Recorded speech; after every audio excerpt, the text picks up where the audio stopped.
దూరదృష్టి లేనప్పుడు అక్కడికి వెళ్ళుట ఆ పక్షిరాజుకి ఏమి మంచి చేయును.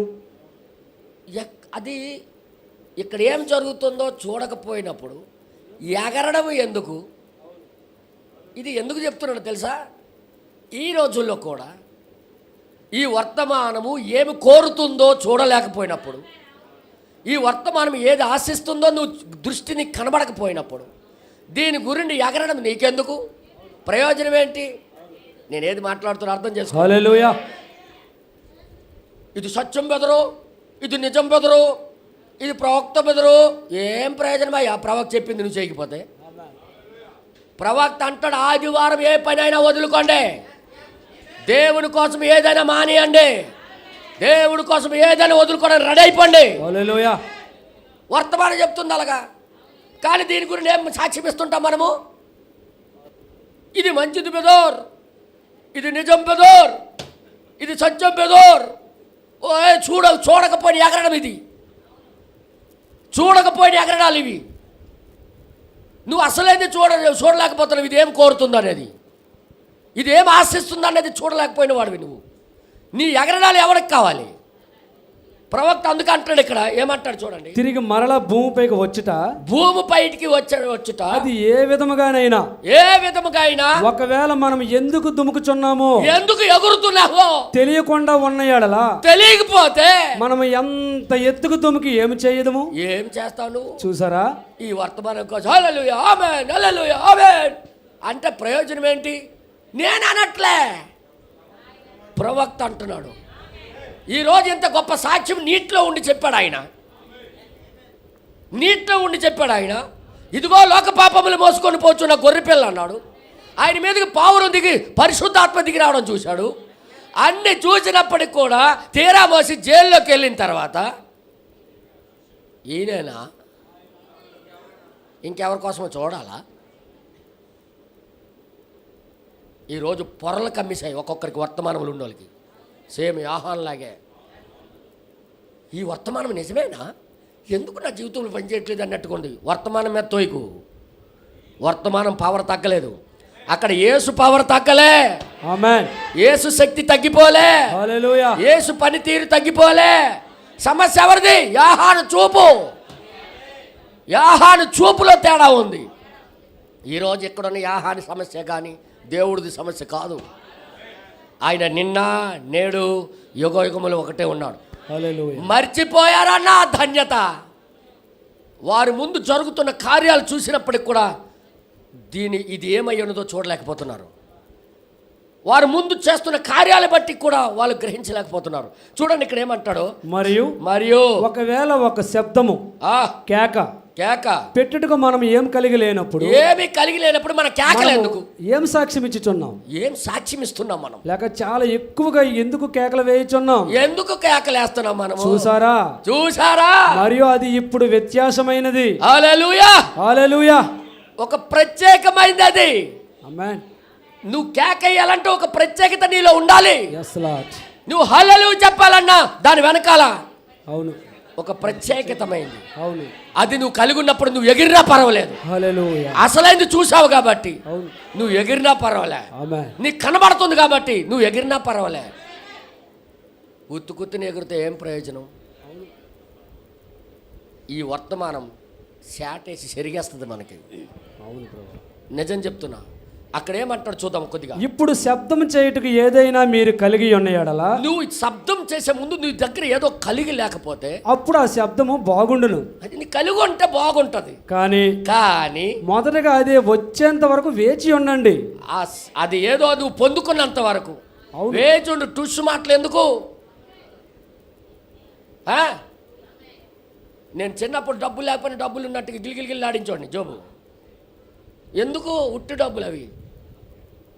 డబ్బులు లేనప్పుడు ఒక అతను నాకు అడిగాడు, మీకు ఎంత భూమి ఉంటుందని అడిగాడు. ఒకవేళ భూమి లేదంటే తక్కువ చూపు చూస్తాడేటో అనుకొని 5 ఎకరాలు ఉంటుందండి అన్నాను.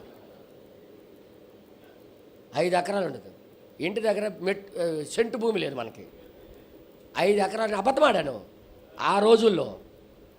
చూస్తే ఆ తర్వాత ఆయన ఒక ప్రశ్న వేశాడు మళ్ళీ, అయితే ఏ ట్రాక్టర్తో దున్నుతాడు? ట్రాక్టర్ల పేర్లే నాకు తెలియదు.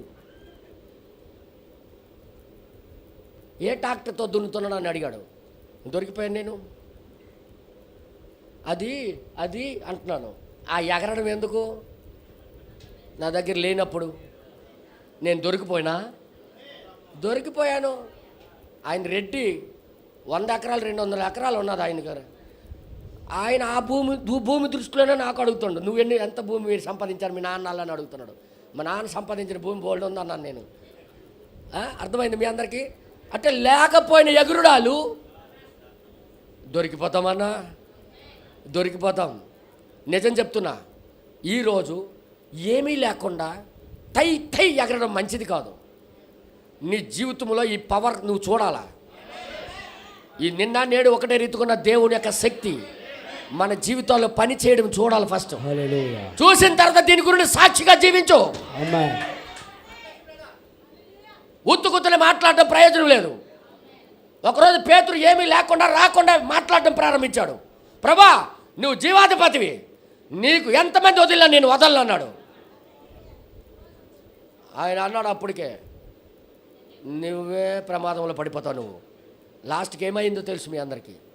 పైనుండి శక్తి వచ్చిన తర్వాత అప్పుడు గట్టిగా నిలబడ్డాడు. హల్లెలూయా. దానికి ముందు దొరికిపోయాడు. ఎగరడాలు ఏమయ్యాయి? ఈరోజు సంఘము ఈ ధన్యకరమైన విషయం మర్చిపోయింది. అందుకే దీనికి హెడ్డింగ్ ఏం పెట్టి తెలుసా? మర్చిపోయిన ధన్యత. ప్రజలు మర్చిపోయారో, ఈ వర్తమానం ఏం చేస్తుందో చూడలేకపోతున్నారు. ఈ వర్తమానం ఎలాంటి శక్తివంతమైన వారి జీవితాల్లో అనుభవించలేకపోతున్నారు. ఈ వర్తమానం ఎలాంటి పవరో వారి జీవితాల్లో తీసుకొని చూపించలేకపోతున్నారు. మాటలు మాత్రం గోడలు దాటిపోతున్నాయి, కోటలు దాటిపోతున్నాయి. ఎవరైనా ఈ వర్తమానం గురించి మాట్లాడితే ఎలా మాట్లాడుతుంటో తెలుసా? ఏయ్ ఏటనుకున్నావు, కానీ జీవితం ద్వారా చూపించండి అంటే, దాని పక్షాన నిలుచున్నవారు మని జీవించి చూపించండి అంటే చూపించలేకపోయిన స్థితి. అందుకే ప్రవక్త ఏమంటున్నాడంటే, నీ దగ్గర ఏదైనా ఉంటే ఎగురు. నువ్వు పొందుకొని ఉన్నావంటే ఎగురు. దానికి ఒక అర్థం ఉంది. అందరు చెప్పండి హల్లెలూయా. హల్లెలూయా. ఇంకా తర్వాత కింద చదివినట్లయితే, ఇప్పుడు శబ్దం చేయడానికి ఏదైనా మీరు కలిగి ఉండేలా అప్పుడు ఆ శబ్దం బాగుండును. ఎస్, నువ్వు శబ్దం చేస్తున్నది ఏదైనా నువ్వు కలిగి ఉంటే నువ్వు శబ్దం చేయి, బాగుంటుంది. చెల్లింపెంకిలు పెట్టుకొని డబ్బులు ఉందని గిలిగిల్లాడించడం కరెక్ట్ కాదు. కానీ మొదటిగా అది వచ్చేంత వరకు వేచి ఉండు. మరియు నీ జీవితంలోకి వర్తమానం వచ్చి పనిచేసినంత వరకు వేచి ఉండు. సాక్ష్యం చెప్పడానికి మానే, నిశ్శబ్దంగా ఉండు. తర్వాత ఇంక రాయబడింది, అప్పుడు మీ జీవితం అంతా శబ్దముగానే ఉండును. హల్లెలూయా. హల్లెలూయా. ఆపాలన్నా ఆపలేవు, అది పొందుకున్నావు కాబట్టి, నువ్వు అది తీసుకున్నావు కాబట్టి నువ్వు ఆగమన్నా ఆగలేవు. హల్లెలూయా. తర్వాత ఇంక రాబడింది, కానీ ఈ పక్షిరాజు కన్నులకు పొర కమ్మి ఉన్నదని మనం కొనుక్కుని పక్షిరాజు అయి ఉన్నాడు, పొర కమ్మిసింది. ఈ రోజు కొన్ని పక్షిరాజులకి పొరలు కమ్మిసాయి. ఆ ఒక్క పక్షిరాజు గురించి చెప్పట్లేదు, సేమ్ అలాగే పక్షిరాజు కళ్ళుకి పొరలు కమ్మేస్తాయి. పక్షిరాజులే, నేను కాదనట్లే, తప్పు, మీరు పక్షిరాజు పిల్లలే, నేను కాదనట్లే, కానీ పొరలు ఉన్నాయన్నా, పొరలు కమ్మేసి ఉన్నాయి. వర్తమానం ఏం కోరుతుందో చూడలేకపోతున్నావు అన్యా. వర్తమానం ఏం ఆశిస్తుందో నీ నుండి, వర్తమానం ఏం ఆశిస్తుందో నువ్వు చూడలేకపోతున్నావు.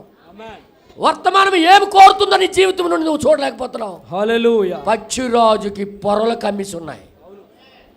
యాహాను గురుని కాదు ఇది. ఒకవేళ యాహాను గురుని అయితే దేవుడు అక్కడి నుండి ఆపేసాడు. అది ఈ కాలం వరకు తీసుకొచ్చాడంటే అర్థం ఏంటి? సేమ్ మనకి కూడా అదే పరిస్థితి ఏర్పడుతున్నాయి. ఏమీ లేకుండా ఎగురుతున్నాం, ఏమీ లేకుండా పై మాట్లాడుతున్నాం. ఇది చాలా రాంగ్ జరుగుతుందని ఈ వర్తమానం. మర్చిపోయిన ధన్యత. ఏమని పేరు పెట్టాడు దీనికి? మర్చిపోబడిన ధన్యత, ఒక ధన్యత. అందుకే అభ్యంతరాలు మనకు వచ్చాయి. ఈ వర్తమానం పట్ల అభ్యంతరం కలుగుతుంది మనకి. ఏమి నేను ఎన్ని సంవత్సరాలు వస్తాను కానీ నేను మారట్లేదు ఏంటి? బాధపడిపోతున్నాము కానీ బాధపడట్లే. అసలు బాధపడుతున్నాం కానీ దీని గురించి బాధపడట్లే. నా గురించి అభ్యంతరం కలిగిన వాడు, కలగకపోతే ధన్యుడు వాడు. ధన్యతలో ఇది ఒక ధన్యత. హృదయ శుద్ధి కలిగిన వాడు ధన్యత. వారి ఆ ధన్యతల్లో ఇది ఒక ధన్యత. ఈ 11వ అధ్యాయంలో ఒక ధన్యత రాశాడు ఆయన. హల్లెలూయా. హల్లెలూయా. ఇంకా కిందకి రాయబడి చదివినట్లయితే ఎందుకనగా ఎందుకంటే వారు అతడిని ఆ అతడి యొక్క నివాస స్థానమైన అడవుల నుండి బయటికి తీసేసి మరియు ఆ అతడిని ఒక పాత మురికి బూజు పెట్టిన చెరసాలలో వేసి ఉన్నారు. ఈ మాటలు పొర కమ్మడానికి కారణం ఏంటి? బూజు చెరసాలలో వేయడం వల్ల. బూజు చెరసాలలో ఆయన ఉండవలసిన ప్లేసులో ఉండనివ్వకుండా శత్రువు ఏం చేశాడంటే ఆయనకి బూజు చెరసాలు వేస్తాడు. ఈరోజు నువ్వు ఉండవలసిన స్థితిలో ఉండకపోవడం కారణం ఏంటి తెలుసా? నీకు కూడా శత్రువు చెరసాలలో వేసేసాడు. అందుకే శక్తి చూడలేకుండా అయిపోతున్నావు. నేనేం మాట్లాడుతున్నా అర్థం చేసుకోండి. ఆయన అరణ్యంలో తేనె తిని మిడతలు తిని స్వతంత్రంగా తిరిగేవాడు దేవుడి కోసం. ఇప్పుడు జైల్లో వేసినంటనే యార్దాన్ నదిలో ఉన్నప్పుడు పవర్ నడిచాడండోయ్. మాట్లాడరేటీలు నిశ్శబ్దం అయిపోతాను రేమి. యాహానులో బాప్తిస్మిస్తున్నప్పుడు యార్దాన్లో బాప్తిస్మిచ్చినప్పుడు ఎలా మాట్లాడాడు? ఉరుములాగా మాట్లాడాడు. పవిత్రంగా బతికినోడు అలాగే మాట్లాడతాడు. కానీ శత్రువు వెళ్ళి చెరసాల్లో వేస్తాడు అనుకో, ఆ మురికి పనికి మాల విషయాల్లో బంధించేశాడు అనుకో, అప్పుడు నువ్వు ఎలా చూస్తావు తెలుసా? ఈ వాక్యానికి ఎలా చూస్తావు తెలుసా? ఏంటి వాక్యం పవర్ ఉందా లేదా?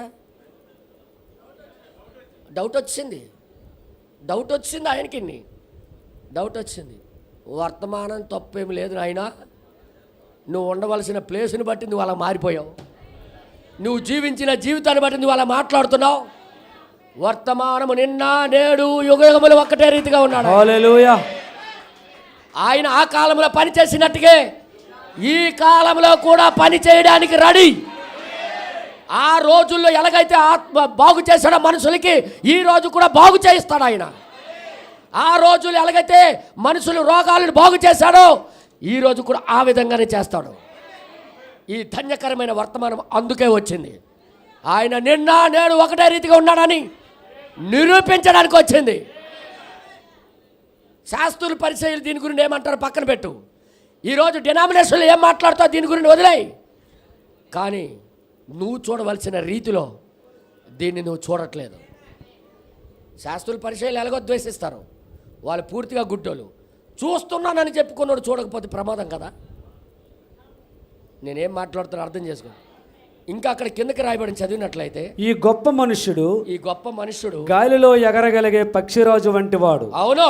ఇప్పుడు నీవు ఎంత ఎత్తుకు ఎగరగలిగితే అంత దూరము నువ్వు చూడగలవు. వారు ఈ గాలి బుడగలు అటువంటి వాటిలో ఇప్పుడు పైకి ఎగురుచున్నారు. అవును. కనుక వారు గాలిలో చాలా ఎత్తుకు గాలి బుడగలు చేసి ఎగురుతుంటారు ఈ రోజుల్లో. అవును.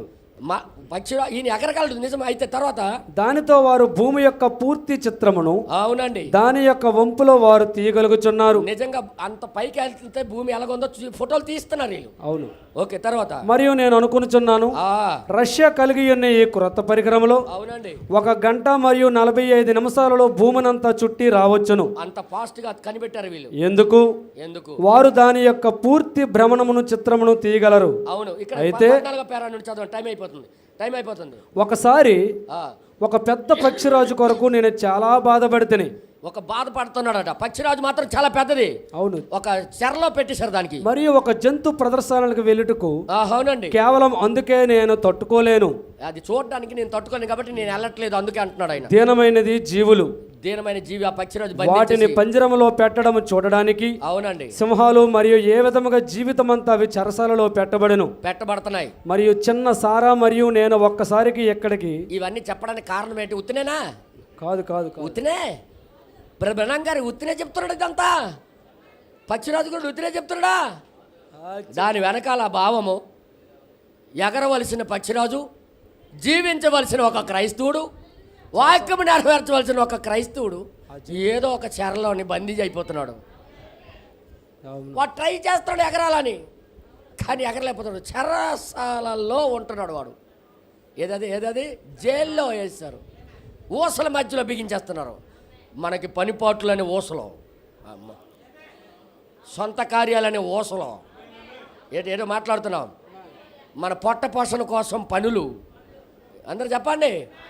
జీవితం నడిపించుకోవాలనే ఒక ఊసలో ఇవన్నీ ఏం చేస్తున్నాయంటే ఎగరనివ్వకుండా ఎలాగ ఉండాలో ఒక క్రైస్తవుడు అలాగ ఉండనివ్వకుండా, ఎంత స్వతంత్రంగా వాక్యం పట్ల జీవించాలో అలాగ జీవించలేకుండా బందీలు అయిపోయినారన్న.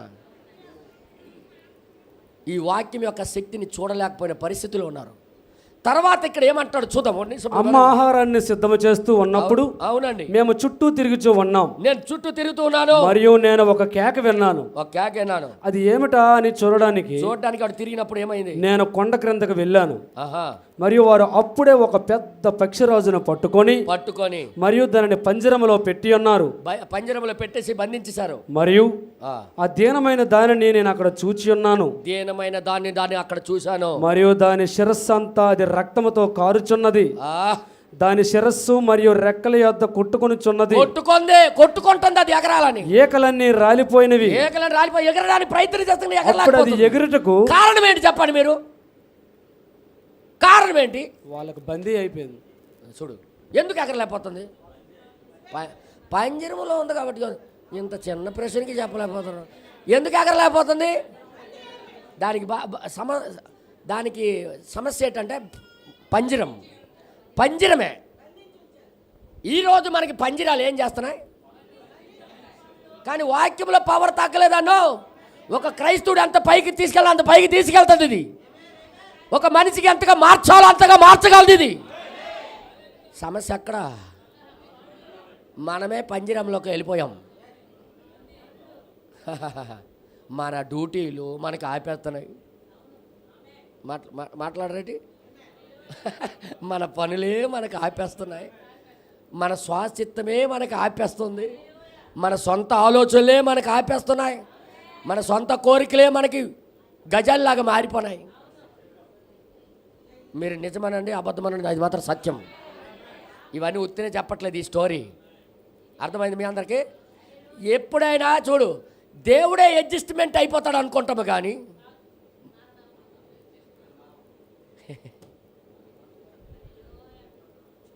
మా బంధువులు ఏమనుకుంటారో, మా చుట్టాలు ఏమనుకుంటారో అనుకుంటాం. అంటే దేవుడు ఏమనుకున్నా పర్వాలే. ఇది ఒక పెద్ద ఊస, పెద్ద ఊసలు ఇవి. మరి దేవుడు ఏమనుకుంటాడో ఏమీ ఆలోచించట్లేదు. నీకు రక్షించేవాడు, నీకు పుట్టించేవాడు ఏమనుకుంటాడని ఎందుకు అనుకోవట్లేదు? నీ గురించి అక్కర కలిగినవాడు ఏమనుకుంటాడని నువ్వు ఎందుకు అనుకోవట్లేదు? సమస్య ఊసలో.